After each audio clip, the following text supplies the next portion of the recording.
Nuestras expectativas antes de entrar al museo fueron que se expondrían causas, características y consecuencias del movimiento estudiantil para que la gente pudiera entender el porqué.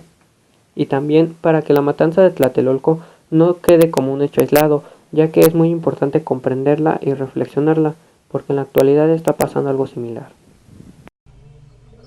Las causas inmediatas al movimiento de 2 de octubre de 1968 fueron resultado de los acontecimientos suscitados el mes de julio de 1968, cuando un grupo de estudiantes pertenecientes a los vocacionales 2 y 5 del Instituto Politécnico Nacional se enfrentaron contra estudiantes de la preparatoria particular Isaac Ochoterena. Las vocacionales citadas fueron ocupadas por los granaderos el 24 de julio de 1968. Es entonces que la Federación Nacional de Estudiantes Técnicos, FENET, convoca una manifestación para el día 26 con el fin de protestar contra la represión de que fueron víctimas los estudiantes de las vocacionales y contra la ocupación de estas escuelas por los granaderos. Al día siguiente, el 27 de julio, los estudiantes tomaron las preparatorias 1, 2 y 3 de la UNAM con una manifestación de protesta ante los acontecimientos ocurridos. A su vez, el gobierno solicitó la presencia del ejército y la madrugada del 30 de julio, los militares destruyeron con una bazuca las puertas de la preparatoria 1 y ocupan las preparatorias 2, 3 y 5 de la UNAM, así como la vocacional 5 del Politécnico. El movimiento estudiantil iba creciendo, declarándose en huelga las escuelas del IPN, de la UNAM, de Chapingo y varias universidades de la República. Ante la magnitud del conflicto, el gobierno trató de dialogar con los representantes estudiantiles, solo que lo hizo con la FENET, que a su vez eran controlados por el gobierno.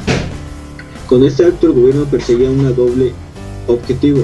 Por un lado, tratar de detener a toda costa un conflicto que estaba resultando de una magnitud inesperada, y por otra parte fortalecer y legitimar ante la base estudiantil a la Federación Nacional de Estudiantes Técnicos, organismo tradicional controlado por el gobierno. Esto provocó que para el 9 de agosto se formara el Consejo Nacional de Huelga, en una asamblea estudiantil donde participan 38 comités de lucha. La represión se agudiza a partir del 18 de septiembre y aunque el SNH, Consejo Nacional de Huelga, insiste en el diálogo, quizás con la intención de disminuir o terminar con la ola represiva, pero el grueso estudiantil determina acciones más directas y se enfrentan a las fuerzas del gobierno en el casco de Santo Tomás el 23 de septiembre. El 27 de septiembre se realiza un mitin en la Plaza de las Tres Culturas, contigua a la unidad habitacional Tlatelolco, en donde el movimiento estudiantil cuenta con simpatizantes. Ahí se invita a otro mitin que se llevará a efecto el 2 de octubre de 1968, en este mismo lugar a las 5 de la tarde. El 2 de octubre de 1968 en la Plaza de las Tres Culturas Tlatelolco culminó con el hecho de sangre del movimiento estudiantil iniciado en julio del mismo año, en la Ciudad de México. Consecuencias del movimiento del 2 de octubre de 1968. Según cifras oficiales, se registraron 1.043 detenidos, distribuidos de la siguiente manera: 363 en el campo militar número 1, 83 en la jefatura de la policía y 597 en la cárcel preventiva de la Ciudad de México. Hubo 26 muertos, entre ellos 4 mujeres y un soldado. Hubo 100 heridos, 73 hombres y 27 mujeres, entre ellos el general José Hernández Toledo, también 12 soldados y 7 elementos de diferentes policías. Después del movimiento, la Universidad Nacional Autónoma de México y el Instituto Politécnico Nacional mantuvieron la huelga en el intento de fortalecer los comités de la lucha. Sin embargo, el Consejo Nacional de Huelga fue disuelto. Las escuelas regresaron a clases en un clima de aparente normalidad. El movimiento estudiantil también tuvo repercusiones en el extranjero. Por ejemplo, en París, la policía deshizo una manifestación que pretendían los estudiantes franceses hacer en la Embajada de México.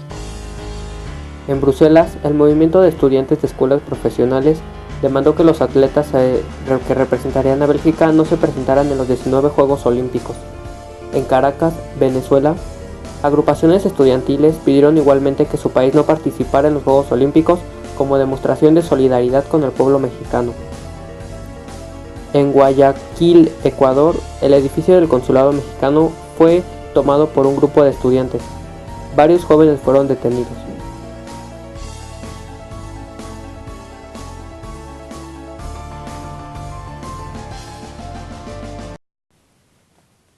Las mujeres contribuyeron en el activismo del Comité del 68. Tristemente, muchas mujeres fueron encarceladas. También se hizo un mitin en el Zócalo con el propósito de hablar de igualdad de género.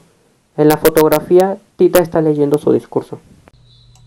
La mayor parte de nuestras expectativas antes de entrar al museo se cumplieron, porque se explica muy bien tanto el inicio, tanto causas externas como internas, el desarrollo y las consecuencias que tuvo este movimiento, se explica demasiado bien. También hay periódicos que salieron un día o 2 días después de la matanza.